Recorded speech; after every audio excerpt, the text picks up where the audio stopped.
बिस्मिल्लाहिर्रहमानिर्रहीम। अस्सलाम वालेकुम। इस्लामाबाद से कैपिटल टुडे के साथ रज़ा सैयद हाज़िर खिदमत है। उम्मीद है आपका आज का दिन अच्छा गुजरा होगा।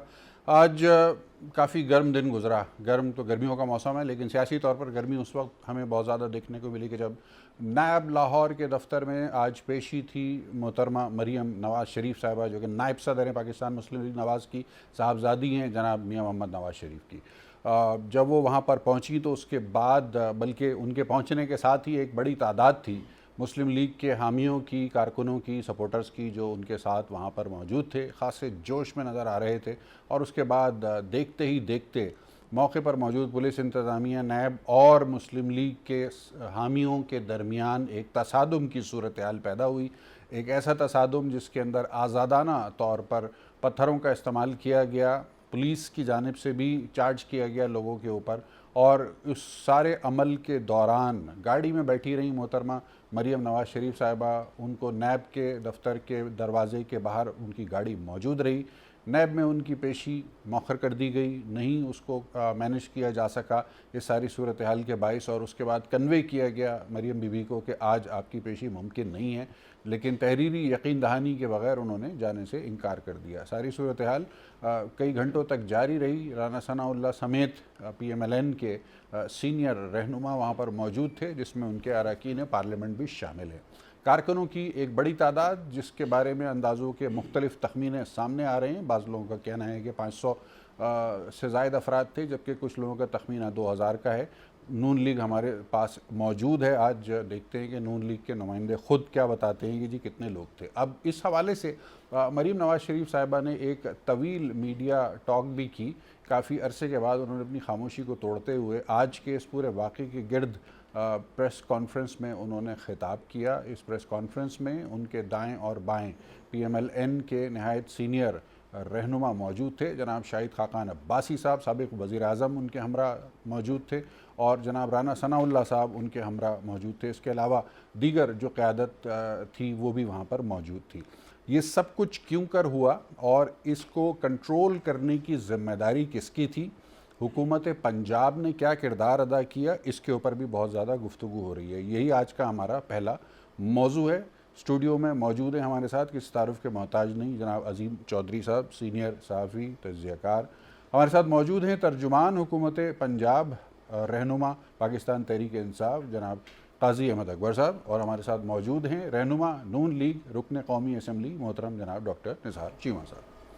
गुफ्तगू का आगाज़ मैं करना चाहूँगा अजीम चौधरी साहब से। और अजीम चौधरी साहब, 1997 में, आज से 23 साल पहले, मुझे जब मैं ये देख रहा था लाइव फुटेज, तो मैं क्योंकि मिडिल एज आदमी हूँ और मेरी याददाश्त उस ज़माने की बड़ी फ्रेश है। 70 की दहाई की तो इतनी बातें याद नहीं है, लेकिन 80-90 की और उसके बाद की मुझे याद है। तो मुझे 1997 की एक लाइव फुटेज मेरे जहन में फ़्लैशबैक होना शुरू हो गई, जिसमें सुप्रीम कोर्ट ऑफ पाकिस्तान की इमारत थी और जूते और पत्थर उछालते हुए लोग वहाँ पे नज़र आ रहे थे, जिसके अंदर कई मारूफ लोग भी थे और उस वक्त के अरकान असम्बली भी थे, जिनमें से कई लोगों को बाद में नाअहल भी करार दिया गया, जिसमें मरहूम मग़फ़ूर जनाब तारिक अज़ीज़ साहब, अल्लाह ताला उनकी मग़फ़िरत फरमाए, उनका नाम नामी भी शामिल था।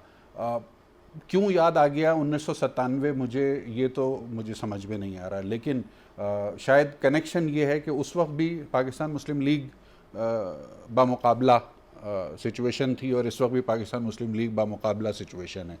आपने 97 को भी देखा हुआ है और आज को भी देखा हुआ है। कोई फ़र्क आ गया इस 23 सालों में, या पाकिस्तान वहीं का वहीं है? बहुत शुक्रिया आपका। ये बड़ा मुश्किल सा सवाल आपने डाल दिया। तारीखी सवाल है। आसान सी बात आप कर रहे थे, मेरे लिए बड़ा आसान था उस सारे को लेकर आगे चलना, लेकिन जब आप तकाबली जायजे के लिए सर, आप 97 के हनी शाहिद हैं ना, इसलिए मैंने तो आपको जी, मैं उस दिन कोर्ट में था। जी, मैं कोर्ट में था। और जो वाक़या है, उस वाक़े के पीछे एक पस मंज़र भी है। उस ज़माने में, उस ज़माने में वही मुशाहिद हुसैन साहब, जो आज भी PMLN का हिस्सा हैं, एक मरतबा फिर हिस्सा एक दफ़ा फिर हिस्सा हैं, और शायद फिर एक दफ़ा फिर दोबारा भी बन जाए, कोई बात नहीं है। और वो जमहूरियत पसंद है, लेकिन मैं क्या करूं, वो मेरे साथ मुस्लिम लीग काफ के अहदेदार रहे जी। उनका दिमाग इन तमाम चीज़ों को बहुत अच्छी तरह जानता है, और उसके अलावा भी कुछ और लोग हैं जो तब भी थे अब भी हैं। लेकिन उस दिन शायद जजिस को मार देने का फैसला था। जान से मार देने जी, जान से मार देने का। कम से कम सज्जाद अली शाह को तो नहीं छोड़ा जाना था। जो अदालत में हुआ और जिस तरह वहाँ आकर पुकारा गया और ये कहा गया कि लोग हमलावर हो चुके हैं और वो आ रहे हैं, और जजिस अपनी कुर्सियाँ छोड़ करके, और जिन साहब की ड्यूटी थी कि वो दरवाजे खोलेंगे, नॉर्मली दरवाज़ा बंद होता है कोर्ट नंबर 1 का, उसको जिस तरह खोला गया, जिस शख्स ने उसको खोला वो उस ज़माने में प्राइम मिनिस्टर सेक्रेटेरिएट का एक एम्प्लॉय था, और बाद में वो एक प्राइम मिनिस्टर का पॉलिटिकल सेक्रेटरी बना और फौत हो गए। नाम नहीं लेना चाहता, लेकिन उस सारे मामले में कहीं उनका नाम नहीं आया। बहुत सारे लोगों के जो उस ज़माने में मौजूद थे उनका नाम नहीं आया। जो हमलावर लोग उस ज़माने में आए थे, लाहौर से आए थे, मैं उनमें से बहुत सारों को ज़ाती तौर पर जानता हूँ, और उनको पंजाब हाउस में नाश्ता करवाया गया था, और उसके बाद वो अपनी ड्यूटीज पर सुप्रीम कोर्ट बंदोबस्त था। मतलब बहुत मुकम्मल तो क्या आज भी बंदोबस्त ही था या आज ये तफाकी? आज पूरा बंदोबस्त था।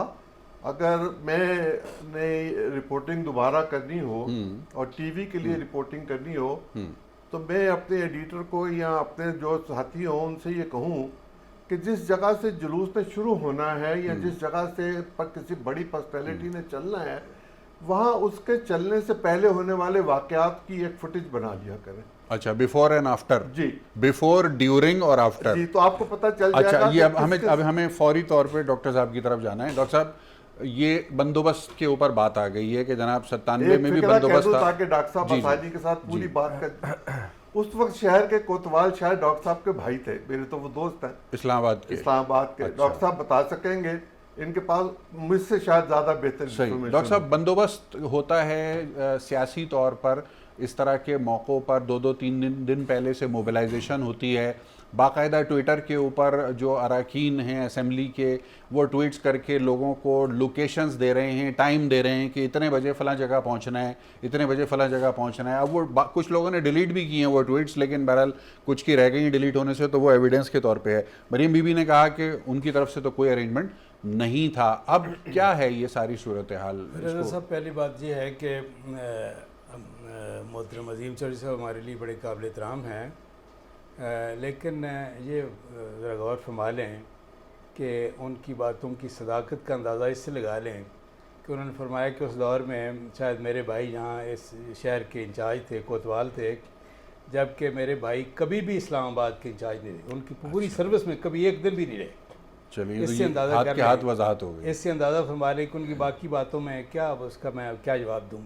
बात यह है कि हमारे मुल्क में सुप्रीम कोर्ट में वो मुझे नहीं, जब आपने बात की मैंने जी डॉक्टर साहब आप जारी रखिए। देखें, बात यह है कि जिसने भी किसी दौर में किसी अदारे की तज़हीक की है, उसकी तौहीन की है, उसके ऊपर इस तरह के हमले किए हैं, उसने गलत किया है। जिसने भी, अच्छी बात है, बहुत मुनासिब बात कही है। जो भी साथ शामिल रहे हैं, वो जो बिल्कुल वो गैर कानूनी काम है, चाहे उनमें से कई लोग बाद में खास लीग में चले जो भी हैं, जो भी हैं, मैं कहता हूँ कि जिसने भी गलत काम किया है उसको बिल्कुल ये है कि उसको शर्मसार होना चाहिए अपने किए पे, और आइंदा के लिए मुताद रहना चाहिए, और आइंदा के लिए कभी कानून को हाथ में नहीं लेना चाहिए। दुरुस्त, बिल्कुल दुरुस्त। दूसरी बात जो है वो ये ज़रूर है कि देखें, यानी मुबालगे की भी कोई इंतहा होती है। यानी ये है कि ये जिस तरह हमारे भाई साहब ने फरमाया कि उस दिन फैसला था कि जी इनको जान से मार देना है। अंदाज़ा कर लें, अगर जान से मार देना और दरवाज़ा भी उन्होंने खोल दिया, तो फिर यह है कि आगे उनको बढ़ने से जान से मार देने में वो जो क्या चीज़ माने हो गई। और दूसरी बात यह है कि क्या किसी जज को कोई खराश तक आई। ये ठीक है, वो भागे, ये बात सही है, और सारा ही गलत है। मैं तो उसको जस्टिफाई नहीं कर रहा, मैं तो कह रहा हूँ बिल्कुल गलत है। सही बात यह है रज़ा साहब कि आप को वो बिल्कुल वो जो है वो स्थाने में की वो फुटेज जो है आपके ज़हन में वो जो है वो बिल्कुल गर्दिश कर रही है। फ्लैशबैक, हाँ फ्लैशबैक आ गया बिल्कुल। लेकिन उससे 17-18 साल बाद की भी फुटेज यकीनन आपके ज़हन में होगी। बिल्कुल बिल्कुल। जब कंटेनर पे खड़े साहब जो हैं वो लाकानूनियत पे लोगों को उकसा थे, और ये कि ये उस वक्त भी पार्लियामेंट पे हाउस पे हमले हुए, प्राइम मिनिस्टर हाउस पे हमले हुए, पुलिस पे हमले हुए, और जब यह है कि लोगों को लाकानूनियत पे उकसाया गया, लोगों के सामने गैस और बिजली के बिल जलाकर सिविल नाफरमानी की कॉल दी गई, लोगों से कहा गया कि आप बैंकों के जरिए नहीं हुंडी के जरिए पैसे भेजें, बिल्कुल यानी इस तरह की लाकानूनियत पे बिजली के उकसाया बिल गया। जलाए गए, बिजली और गैस के बिल जलाए गए, पुलिस पे बाकायदा हमले हुए। देखे ना, अंदाजा कर ले। टीवी लाइसेंस फीस के ऊपर सख्त मौक़िफ़ पीटीवी पे इख्तियार हमले किया हुए, गया। पीटीवी पे हमले हुए। बात यह है कि क्या वो जो है वो क्या, मैं तो कह रहा हूँ कि जिसने भी किया है गलत किया है।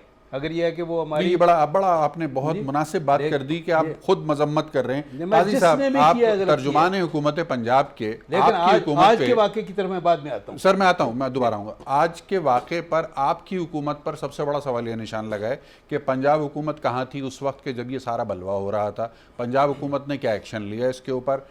बज़ाहिर जो लोग उस सारे मामले का हिस्सा थे उन्होंने अपनी मर्जी से जाके फिर प्रेस कॉन्फ्रेंस भी कर ली। आपके वुज़रा पता नहीं कहाँ थे। फिर जब आपके वुज़रा ने आके मीडिया से गुफ्तगू करनी शुरू की तो आपस में कोई तालमेल नहीं था, एक दूसरे के बयानात एक दूसरे से मैच नहीं कर रहे थे। माजरत के साथ मैं तनकीद नहीं कर रहा आपके ऊपर, मैं सिर्फ निशानदेही कर रहा हूँ कि आपकी हुकूमत के बारे में ये सवालात उठ रहे हैं कि जनाब उन्होंने तो अपनी मनमानी कर ली लेकिन आपको उनका जवाब देने में आपस में कोऑर्डिनेशन भी आपकी नज़र नहीं आ रही। क्या वजह है इसकी? बिस्मिल्लाहिर्रहमानिर्रहीम। रज़ा भाई बहुत शुक्रिया आपका। देखें, पहले तो जो भी आज इंसिडेंट्स हुआ और जो फिर से पहले 1997 के इंसिडेंट्स की बात की जा रही है या जो कंटेनर के ऊपर खड़े होकर बिल जलाने की बात की जा रही है, मुझे खुशी इस बात की है कि जितने लोग हम यहाँ बैठे हैं, चीमा साहब बिलखसूस, कि जो बात गलत है वो गलत है, उसको जस्टिफाई नहीं किया जा सकता।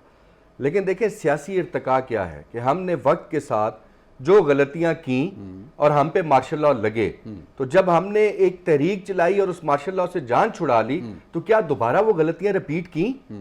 अगर हमने की तो इसका मतलब हमने तो कुछ नहीं सीखा। अगर 1997 में भी हम यही हरकतें कर रहे थे और आज 2020 में भी हम वही हरकतें कर रहे हैं, तो मैं नहीं समझता कि हमारी सियासी कोई नरिशमेंट या कुछ सियासी लिहाज से हमको अपने आप को कहीं मजीद आगे लेकर गए हैं। सही, 2007 में भी हमने ऐसा ही किया और 2014 में भी हमने ऐसा ही किया, इसका भी इजाफा कर लें। अब सर ये है कि जब ये सारा वाकया हुआ तो ऐसा कतई नहीं होता, चाहे कोई भी जब हाई फाई पर्सनैलिटी वांटेड होती है, वो आते हैं अपनी तारीख के लिए, तो गवर्नमेंट हमेशा सिक्योरिटी के अरेंजमेंट्स रखती है। अच्छा। उसी हवाले से आज भी अरेंजमेंट्स पंजाब गवर्नमेंट के मौजूद थे। लेकिन मैं ये जरूर कहना चाहता हूं कि पंजाब गवर्नमेंट इस हवाले से बिल्कुल प्रिपेयर्ड नहीं थी कि ये लोग आज किस मोड में आ रहे हैं। हमारा ये ख्याल जरूर था कि इन्होंने पिछले 7-8 दिन में एक कैंपेन चलाई है तो ये कुछ हो सकता है 1000-2000 बंदा लेकर आए। अभी आपने खुद अपने इंट्रो में कह दिया कि 500 से कुछ लोग ज्यादा थे। मेरी इंफॉर्मेशन ये है कि 200-250 लोग थे। तो एक तो ये चीज साबित हुई कि पिछले 7 दिन की वो ट्विटर्स और वो Facebook campaign, social media campaign, telephone calls, ultimately 250-300 बंदा ही निकल सका, और वो भी वो निकला जो इनके पेड गूंज थे। और आपने देखा फुटेज आ गई, गाड़ियों के नंबर्स आ गए, उनमें पत्थर रखे जा रहे हैं। और ये देखें, आप कानून को बदमाशी के साथ दबा नहीं सकते। अच्छा। आपने अदालतों को फेस दबा नहीं सकते। रूल ऑफ लॉ सबके लिए बराबर होना चाहिए। ये तासुर नहीं होना चाहिए कि अगर आप ताकतवर हैं तो कानून आपके सामने झुक जाता है या इम्तियाजी सलूक करता है। गुफ्तगू के सिलसिले को आगे बढ़ाएंगे एक मुख्तसर वक्फे के बाद।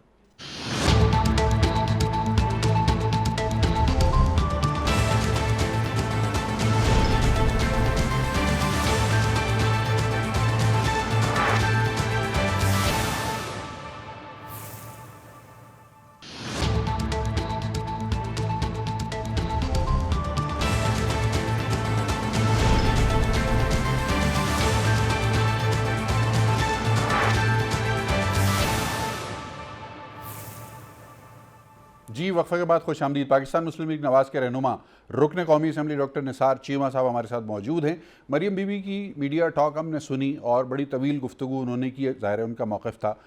हुकूमत की जानिब से किसी किस्म की कोई रुकावट नहीं डाली गई, किसी टीवी चैनल की ट्रांसमिशन बंद होने की शिकायत नहीं आई, कोई चैनल केबल से ऑफ एयर नहीं हुआ, इस किस्म की जो माजी की मामलात होते थे कुछ भी ऐसा नहीं हुआ। लेकिन आखिर में जो उन्होंने एक रिमार्क दिया उसके ऊपर बड़ी बहस हो रही है और ख़ासतौर पर पाकिस्तान पीपल्स पार्टी से हमदर्दी रखने वाले लोग बहुत ज़्यादा उस पर शिकवा कर रहे हैं। उन्होंने कहा कि जी मियां मोहम्मद नवाज़ शरीफ की जो कुर्बानियाँ हैं इससे ज़्यादा पाकिस्तान की 72 साल तारीख़ में किसी की कुर्बानियाँ नहीं हैं। पीपल्स पार्टी वाले लोग खासे दुखी हो गए इसके ऊपर। क्या ये जोश खिताबत में उन्होंने बात कह दी है या नून लीग वाकई ये समझती है? रज़ा, मैं पहले तो सबसे पहले तो मैं गुजारिश करना चाहूँगा जो तादाद के हवाले से हमारे छोटे भाई जिस तरह फरमा रहे थे, जी जी जी चंद 100 लोग, तो मैं आपको बताता हूँ, मैं आप खुद डिस्ट्रिक्ट गुजरांवाला से हूँ, जी और आज डिस्ट्रिक्ट गुजरांवाला से जो लोग आए लाहौर बेगम मरीम नवाज़ की पेशी के मौका पर, वो उनकी तादाद सैकड़ों में नहीं हज़ारों में थी, सिर्फ अच्छा। गुजरांवाला में। मैं आपको बिल्कुल without any fear of contradiction ये आपको बता रहा हूँ। गुजरांवाला से अगर हज़ारों लोग आ सकते हैं, और मुझे मुख्तलिफ जगहों पे, कई जगहों पे रोका भी, सही, मुझे सही। मेरे मतलब साथ ये आप रास्ते सिर्फ में- एक ज़िले की बात एक कर रहे ज़िले हैं। की, ठीक है, बाकी ये कि वहाँ से तो देखें ना, वहाँ से 10-20 गुना ज़्यादा लाहौर से निकले होंगे, ठीक है। करीबी और इलाकों से निकले होंगे, तो उसको आप चंद दर्जन भी कह दें, कौन रोकने वाला है? यानी ये कि जितने 50,000 की तादाद को आप 500 कह दें, ठीक है, 200 कह दें, पॉइंट आ 100 गया। कह दें। जी बिल्कुल ठीक है। दूसरी बात जो है वो ये, रज़ा साहब कि हमने ये देखा है कि ये जो गठजोड़ है हुकूमत का और नैब का, जिसको हमने हमेशा अनहोली अलायंस कहा है, जिसका अब ये है कि जिसका तो सुप्रीम कोर्ट ने उसको सारा बेनकाब कर दिया, यानी नैब के अदारे को जिस तरह उन्होंने कहा, जो पोलिटिकल विक्टिमाइजेशन के लिए, पोलिटिकल इंजीनियरिंग के लिए इस्तेमाल किया जा रहा है, अपनी पार्शियलिटी को इसने बुरी तरह मजरू किया है, ये सारा सुप्रीम कोर्ट ने जो कुछ कहा आपके सही, सामने है। सही, उसके बाद तो सुप्रीम, इनको नैब के चेयरमैन को वैसे ही मुस्ताफ़ी होना चाहिए था। अखलाकी तौर पर मैं समझता हूँ कोई जवाब नहीं रह जाता उसका रहने का। और दूसरी बात यह है कि इन्होंने जो गठजोड़ है इस हुकूमत का, आज इन्होंने बेगम मरीम नवाज़ के वहाँ पेशी के मौका पर उन्होंने ये पुलिस को इस्तेमाल किया अपने नापाक और मज़मूम मकासद के असूल के लिए, और पुलिस ने ये निहत्ते कारकुनों पे जिस तरह एक बेईमाना तशद्दुद किया है, बदतरीन तशद्दुद किया है, मैं समझता हूँ उसकी जितनी भी मजम्मत की जाए कम है। देखें, बात यह है कि हमारा कल्चर इस तरह का है कि कोई सियासी रहनुमा जब आता है पेशी के लिए, जब कहीं भी हाई कोर्ट में जाए, नैब में जाए, उसके कारकुन जाते हैं, और हमें कारकुनों को तो पता है, देखे ना सही, कि नैब के यानी ज़ालिमाना रवैये का हमें पता है, और उसके खिलाफ एहतजाज के लिए कारकुनों का वहाँ जमा होना बिल्कुल नेचुरल है, फितरी है। सही, वहाँ ये है कि वो जब जमा हुए हैं और उसके ऊपर ये है कि उन्होंने तशद्दुद शुरू कर दिया, लाठी चार्ज, उन्होंने सुई इसका आंसू गैस का इस्तेमाल शुरू कर दिया, पथराव तक किया है। और बेगम मरीम नवाज़ की गाड़ी की स्क्रीन आपको पता है डैमेज हुई है। जी। अगर ये बुलेट प्रूफ गाड़ी ना होती तो ये कि क्या यानी खौफनाक उसका जाम हो सकता था। और दूसरी बात ये है कि हालत ये है कि इस नैब न्याजी गठजोड़ जो है उसमें इतनी सख्त नहीं है कि झूठे इल्ज़ाम लगाने के बाद कम से कम उसके जवाब ही ले लें।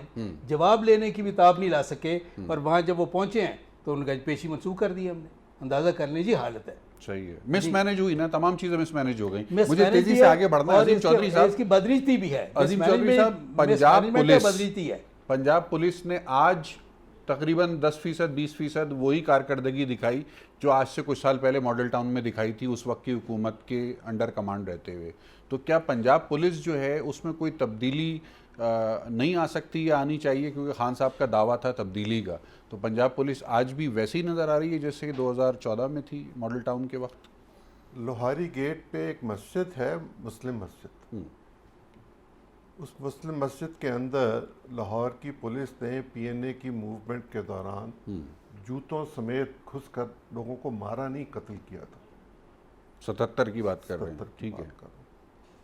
तो पुलिस की ट्रेनिंग तो अपनी जगह पर, पुलिस का रवैया भी अपनी जगह पर। हमने पुलिस एक्ट को बदलने की उस तरह कोशिश नहीं की जिस तरह हमें करनी चाहिए थी, और उसमें शायद खुद पुलिस के लोग भी शामिल हैं कि वो अपने हाथ से वो इक़्तिदार नहीं जाने देना सही चाहते है, जो उनके कि मफादात जो उनके मफादात पास का तहफ़्फ़ुज़ मौजूद कर है। रहा है। सही है। और ये 1861 के तहत बनी हुई, एक्ट के तहत बनी हुई पुलिस है। वो उस वक्त तो हम महकूम लोग थे, अब हम महकूम लोग नहीं हैं। अब वो जो बात की जाती थी कि पुलिस का फ़र्ज मदद बेरी, वो अब भी नज़र नहीं आता। पुलिस के रवैये को पीटीआई की हुकूमत न तब्दील कर सकी है, न कर सकेगी। सही है। बल्कि ये खुद भी ये चाहते हैं कि ये तरीक़ाकार इख्तियार किया जाए, और इसकी मिसाल हम उकाड़ा में देख चुके हैं। अच्छा जी, ठीक है। अच्छा, अब पीटीआई की हुकूमत यानी पंजाब हुकूमत के जो तर्जुमान चौहान साहब, उन्होंने कहा कि जी कल रात 10 लाख रुपए तकसीम हुए रायवंड के अंदर, और पत्थर चलाने का कोई यानी अरेंजमेंट हुआ या जो कुछ भी हुआ। अब अगर चौहान साहब के पास ये इंटेलिजेंस थी तो उन्होंने उसी वक्त क्यों नहीं कार्रवाई करके छापा क्यों नहीं डलवा दिया? उस वक्त क्यों नहीं, या कम से कम प्रेस कॉन्फ्रेंस ही कर देते वो रात को 12 बजे आके और इंकशाफ कर देते कि जनाब सुबह का ये बंदोबस्त है, ताकि लोग जो है वो कम से कम होशियार तो हो जाएं, पहले से अलर्ट तो हो जाएं। तो बाद में इस किस्म के इल्ज़ामात लगाने की इंकशाफ क्या तो कर दिया वो उन्होंने रहती आज है? उस गुफ्तगू में काजी ये साहब। कहा। काजी साहब जी काजी साहब। अरे सर, इसमें बेसिकली तो देखें, ये जो चौहान साहब ने स्टेटमेंट दी है, मैं समझता हूँ कि वही इसको बेहतर तौर पे इस पे ज़्यादा एक्सपैंड कर सकते उन्होंने हैं। नहीं, मुझे याद है उन्होंने कि- कहा जी 25,000 रुपये पत्थरबाजी के लिए दिए गए, तो 25,000 पत्थरबाजी का मतलब ये है कि 9 लाख रुपए मल्टीप्लाई बाई 4 जो है इतने लोगों ने पत्थर चलाए, और 1 लाख रुपए बकौल उनके जिसने मरियम बीबी की विंडशील्ड पे पत्थर मारा उसको दिए गए। ये डिस्ट्रीब्यूशन 10 लाख की चले, बताई ये तो गई अब फिर उनके पास कोई ना कोई इन्फॉर्मेशन होगी, आई थिंक वो बेहतर उसी को खासी एक्सप्लेन मज़ाहिया, कर हाँ, सकेंगे। हाँ। लेकिन ये है कि मैं ज़ाती तौर पे ये समझता हूँ कि जी 2 मिनट के लिए हम यही सोच लेते हैं कि जी नैब का और गवर्नमेंट का एक आपस में नेक्सस है। हम यही सोच लेते हैं कि जी नैब जो है वो मुकम्मल तौर पे पॉलिटिसाइज हो चुका है और वो विक्टिमाइज कर रहा है जी। लेकिन मैं चीमा साहब से सिर्फ एक सवाल आपके शो में रखना चाहता हूँ कि क्या जो आज जिस तैयारी के साथ कारकुनों आए, चाहे वो 100 आए चाहे वो 10,000 आए, जिस तैयारी के साथ वो आए और जो ज़ेन बनाकर और जिस मोड में वो आए, क्या वो डेमोक्रेटिकली या एक नॉर्मल नॉर्म्स के हिसाब से वो ठीक है? अपने लीडर के साथ कोर्ट में आना वो हर बंदे का इख्तियार है, वो मोहब्बत का इजहार है, वो फिर मैं कहता हूं कि उसमें तादाद मैटर नहीं करती। लेकिन मेरा सवाल ये है कि जो हरकत वहां पे की गई, जिस तरीके से वहां पथराव किया गया, जिस तरीके, और फिर जब पुलिस ने रिएक्ट किया जी तो उस पर भी इनको एतराज है। और फिर देखे ना, अभी आपने खुद ही कहा कि उनकी विंड स्क्रीन टूट गई, अगर मरियम साहिबा को कुछ हो जाता तो सारा ओनर्स तो गवर्नमेंट के ऊपर आना था। बिल्कुल। और यही सब कुछ हमने मियां नवाज शरीफ साहब की बीमारी में भी फेस किया कि मुझे याद है उन दिनों हम शोज में बैठते थे, एक हफ्ता इस चीज के अलावा बात ही कोई नहीं होती थी कि मियां साहब की जिंदगी को खतरा है, अगले लम्हे का पता नहीं, उनका बाहर जाना बहुत जरूरी है।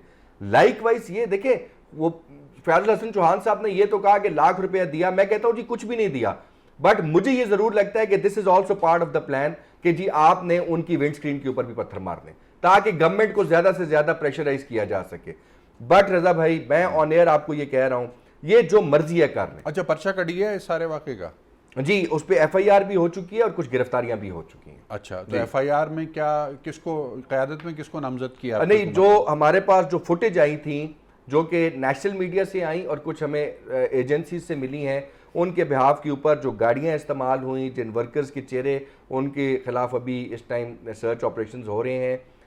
IG साहब को चीफ मिनिस्टर साहब ने हुक्म दे दिया है और इंशाल्लाह अगले 24 घंटे के दरमियान ऑलमोस्ट इंशाल्लाह हम सारे लोगों को एप्रीहेंड कर लेंगे। जिनको पकड़ लिया है वो ऑलरेडी मुख्तलिफ जगहों पे उनको ले जाया गया फिलहाल है। जो FIR है वो नामालूम अफराद के जी, ऊपर ऐसा ही है, बिल्कुल। एक बात कहना चाहता हूँ, जी क्विकली। जब कभी भी इस तरह का कोई वाकया होता है जहाँ एहतजाज हो और पुलिस पर पुलिस पर पथराव किया जाए और तमाम पुलिस वालों के पास डंडे ना हो या पुलिस की तादाद कम हो, तो बिल अमूम हमारी सोसाइटी में हमने तो ये खुद देखा, ज़माना तालिब इल्म से देखते आए, अब भी देखते हैं, आज भी देखा कि पुलिस वाला भी जवाबी पत्थर फेंकता है। ठीक तो है। जब पत्थर उसकी तरफ जाता है उसको जवाबी पत्थर के सेल्फ तौर पर- डिफेंस होता है उसका। वो जो भी आप अब वो उसको चाहे कह लें। वो कानूनी है वो- या वो- नहीं है, वो- लेकिन जो- स्पर ऑफ द मोमेंट में वो ये- होता है। ये ऐसा गुफ्तगू के होता सिलसिले है। को आगे बढ़ाते हैं मुख्तसर वक्फे के बाद।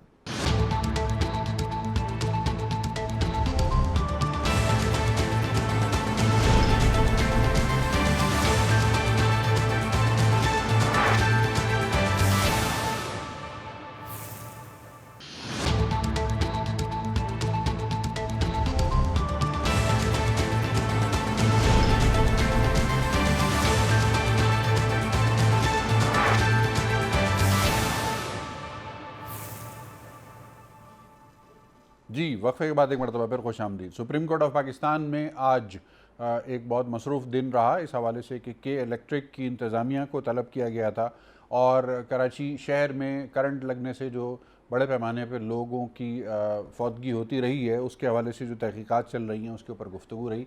के इलेक्ट्रिक के CEO को एग्ज़िट कंट्रोल लिस्ट में उसका नाम डाल दिया गया और पाबंदी लगा दी गई मुल्क से बाहर जाने पर। इसके अलावा नेपरा की भी सरजरिश की गई और नेपरा को कहा गया कि वो नज़र रखें इस बात के ऊपर कि के इलेक्ट्रिक में कब कब कराची में बिजली बंद की जाती है, और जब भी के इलेक्ट्रिक कराची में बिजली बंद करे, अगर 1 मिनट की भी लोड शेडिंग करते हैं तो उसके ऊपर उन पर जुर्माना आयद किया जाए।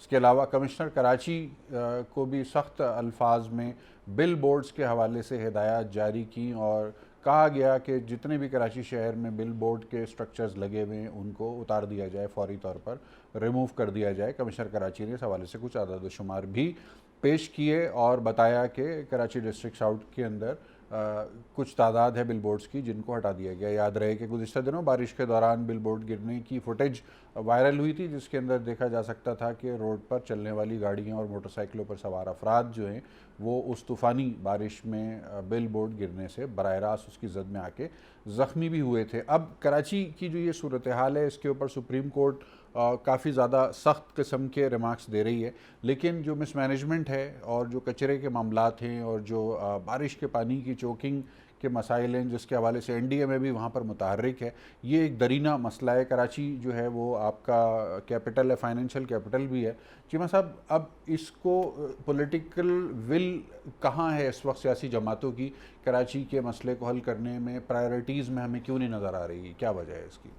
देखिए रज़ा साहब, अगरचे कराची के जो मसाइल हैं उसको हल करने की ज़िम्मेदारी 3 जो फरीक है उनके ऊपर आयद होती है। फेडरल गवर्नमेंट है, प्रोविंशियल गवर्नमेंट है और लोकल गवर्नमेंट। मतलब एग्जीक्यूटिव की जिम्मेदारी है, लेकिन ये जो के इलेक्ट्रिक का जो मामला है ये बराह रास्त फेडरल गवर्नमेंट की जिम्मेदारी है। उन्होंने ही कॉन्ट्रैक्ट दिया हुआ है के इलेक्ट्रिक को। ठीक है, अगर वो अपनी जिम्मेदारी अदा करने से कासिर हैं, अदा नहीं कर रहे, तो उसकी अकाउंटेबिलिटी करना फेडरल गवर्नमेंट की जिम्मेदारी है। सही।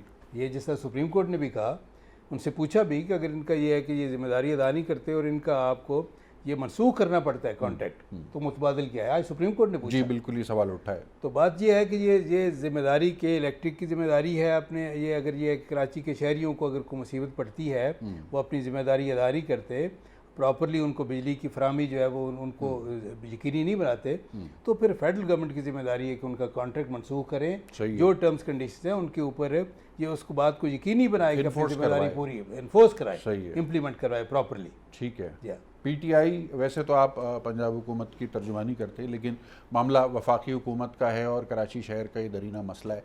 पॉलिटिकली इसको क्यों नहीं रिजॉल्व किया जा रहा? एग्जेक्टिव क्यों नहीं रिजॉल्व कर रहा? लोगों की नज़रें सुप्रीम कोर्ट पर या मीडिया पे क्यों मजबूर हैं लोग उस तरफ देखने के लिए? देखिए सर, इसमें 2 चीज़ें हैं। एक तो बिल बोर्ड्स के हवाले से जो आपने बात की, ये इसमें मैं समझता हूँ सुप्रीम कोर्ट ने बड़ा ज़बरदस्त इकदाम उठाया। और मेरी जो इन्फॉर्मेशन है, जो मैंने थोड़ी सी जजमेंट देखी है और सुना है, वो ये था कि उन्होंने कहा कि जी कमिश्नर कराची को कि जो ख़तरनाक बिल बोर्ड्स हैं उनको रिमूव किया जाए, और वो होने भी चाहिए, बिकॉज ये बड़े एक्सीडेंट्स होते हैं। मैंने खुद अपनी आंखों से भी इस तरह का एक एक्सीडेंट होते हुए देखा। अब आ जाते हैं सर के इलेक्ट्रिक के ऊपर। देखिए, के इलेक्ट्रिक के साथ मुआहदा बिल्कुल चीमा साहब ने दुरुस्त फरमाया कि फेडरल गवर्नमेंट ने किया था, लेकिन हमारी फेडरल गवर्नमेंट ने नहीं किया था। अब ये उसी तरह का मुआहदा हुआ है, किसी और मुल्क की फेडरल गवर्नमेंट नहीं, मतलब हमारे से मुराद की PTI की गवर्नमेंट ने नहीं किया था, हमसे पहले की हुकूमतों ने किया हुआ है। और ये उसी तरह का एक मुआहदा है जिस तरह LPG का किया गया कि $13 फी यूनिट अंडरस्टैंडिंग की गई फॉर 15 ईयर्स। जब वो इंटरनेशनल मार्केट में $5 पे आ गया तो हम तब भी 13 की खरीद रहे थे। अच्छा। ये के इलेक्ट्रिक के साथ भी उस दौर में इसी किस्म के एग्रीमेंट। अब देखें ना, आयरनी ये है रजा साहब कि अगर के इलेक्ट्रिक इस शर्त पे नहीं उतरता तो हुकूमत के पास क्या इख्तियार है? हुकूमत के पास सबसे बड़ा इख्तियार ये है कि आप उसको 1 करोड़ रुपया जुर्माना कर सकते हैं। अब मुझे बताएं कि एक इतनी बड़ी ऑर्गेनाइजेशन जो अरबों रुपए का रेवेन्यू इकट्ठा कर रही है, हुकूमत के पास तो उन्होंने अपने हाथ काट दिए उन एग्रीमेंट्स में। अब हम जो IPPs के साथ एग्रीमेंट्स चेंज करने की कोशिश कर रहे हैं, हम के इलेक्ट्रिक के साथ चेंज करने की कोशिश कर रहे हैं, हमारा यही मकसद है कि हुकूमत को उसका वकार और उसकी ताकत, उसके बाजू वापस दिए जाए ताकि वो इन इदारों को कंट्रोल कर सकें। इस टाइम पे तो बाजू कटे पड़े हुए हैं। एक बात। दूसरी बात यह है कि मैं ये जाती तौर पर समझता हूँ कि जब तक, चाहे वो PTI की गवर्नमेंट है चाहे किसी की भी गवर्नमेंट है, जब तक हम प्रोविंशियल अवार्ड की तरफ नहीं जाएंगे, जब तक हम लोकल गवर्नमेंट्स को एम्पावर नहीं करेंगे, मुतरक नहीं करेंगे, आपके ये मसाइल ना सर पंजाब में तो आपने एडमिनिस्ट्रेटर लगा दिए, लोकल गवर्नमेंट के निज़ाम को समेट के फारिग करके घर भेज दिया और बाकी मानदा मुद्दत के लिए एडमिनिस्ट्रेटर लगा दिए। तो मैं इस बात को रजा साहब ऑन एयर बिल्कुल अप्रूव कर रहा हूँ आपकी बात को। जमात में आपकी बात नहीं सुनी जाती? नहीं, ऐसा नहीं है, ऐसा नहीं है। प्राइम मिनिस्टर साहब को इस टाइम बावजूद इसके कि कहा जा रहा है कि जी हालात शायद इतने साजगार ऑन ग्राउंड नहीं है PTI के लिए, फिर भी प्राइम मिनिस्टर साहब ने कोविड की वजह से ये सारा सिस्टम लेट हुआ। इंशाल्लाह फेब-मार्च तक हम लोग बल्दियाती इंतखाबात करवाने जा रहे हैं और हमारा विजन भी यही और हमारा मिशन भी ये है कि भरपूर किस्म की एम्पावरमेंट के साथ बल्दियाती निज़ाम लाया जाए। मैं आपको बताऊं, कराची में 12 साल में जो मसाइल पिछले 12 साल में खड़े हुए हैं उनकी बुनियादी वजह ये थी कि वहाँ पे लोकल गवर्नमेंट का सिस्टम दिन ब दिन कमज़ोर होता चला अजीम गया। चौधरी साहब, क्योंकि इख्तितामी मराइल की तरफ जा रहे हैं, ये लोकल गवर्नमेंट सिस्टम से क्यों डर लगता है जमहूरी हुकूमतों को? इसलिए कि जो तरीक़ाकार आइन में दिया गया हुआ है उसके मुताबिक तो अब उसकी कंसोलिडेशन फंड जो है सूबों का, जो NFC से वो लेते हैं, उसको आबादी के हवाले से और पसमानदगी के हवाले से शहरी इलाकों में तकसीम करना है। जी, जब वो शहरों में तकसीम होगा तो सूबाई हुकूमत के इख्तियारात ख़त्म हो जाएंगे और मकामी नाज़मों को, मेयरों को, चेयरमैनों को, जो भी वो हो, उनके पास इख्तियार होगा। वो टैक्स इम्पोज भी कर सकेंगे, कलेक्ट भी कर सकेंगे, खर्च भी कर सकेंगे, और उसी में से फिर वो सूबे को और मरकज़ को देंगे, जैसे सारी दुनिया में होता है। सही। हमारे यहाँ तरीक़ाकार बिल्कुल मुख्तलिफ इख्तियार किया गया हुआ है। हमने NFC अवार्ड के लिए तो 18वीं तरमीम को इस्तेमाल कर लिया और हम वहाँ आके रुक गए। जब सूबे ने आगे पैसे देने हैं तो हम उन पैसों को देने की बजाय लेजिस्लेशन इस तरह की करते हैं कि लोकल बॉडीज़ का निज़ाम ही ख़त्म हो जाए और तमाम उनसे चीज़ें ले नहीं ली तो जाएं। क्यों, मतलब इतना लोकल गवर्नमेंट में, अगर मेरा छोटा भाई, मैं बड़ा भाई हूँ, मैं हूँ, छोटा भाई MP है, तो मेरे भतीजे को काउंसलर बनने में कौन सी रुकावट मैं होगी? खुद कौन लाहौर सा शहर का काउंसलर रहा, मैं वहाँ अपोजिशन लीडर रहा। मैं जानता हूँ कि काउंसलर के पास क्या इख्तियार होता है अगर वो इस्तेमाल करना चाहे। सही है। 2001 में जो ऑर्डिनेंस आया था, अगर वो इम्प्लीमेंट कर दिया जाता ठीक तरह और उसमें रुकावट ना डाली जाती, जी, हुआ ये मेरे सामने, मैं उसका ऐनी शाहिद हूँ कि जिस दिन MNAs बनकर आए और यहाँ इस्लामाबाद में इकट्ठे हुए तो उन्होंने सबसे पहली अपनी उस वक्त की हुक्मरान जमात को ये मुतालबा किया कि डिप्टी कमिश्नर जो है वो MNAs को जवाब दे, वो सही। DCO। सही। अब अगर DCO को आप इस तरह रखना चाहेंगे तो फिर बात नहीं चलेगी। वो मेयर के नीचे होना चाहिए, अब वो नाजिम कह ले, चेयरमैन कह ले, जो मर्जी कह ले, इलेक्टेड रिप्रेजेंटेटिव को जवाब बिल्कुल उसके देना नीचे होना हाँ। चाहिए और पुलिस का निज़ाम भी उसके मातहत होना सही चाहिए। है।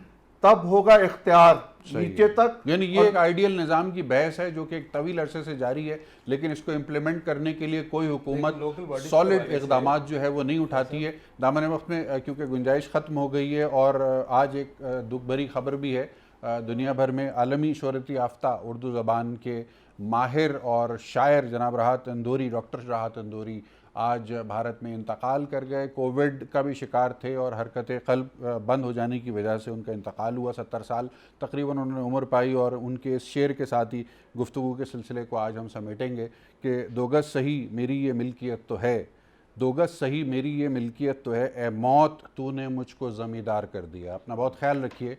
जी पाकिस्तान के लिए।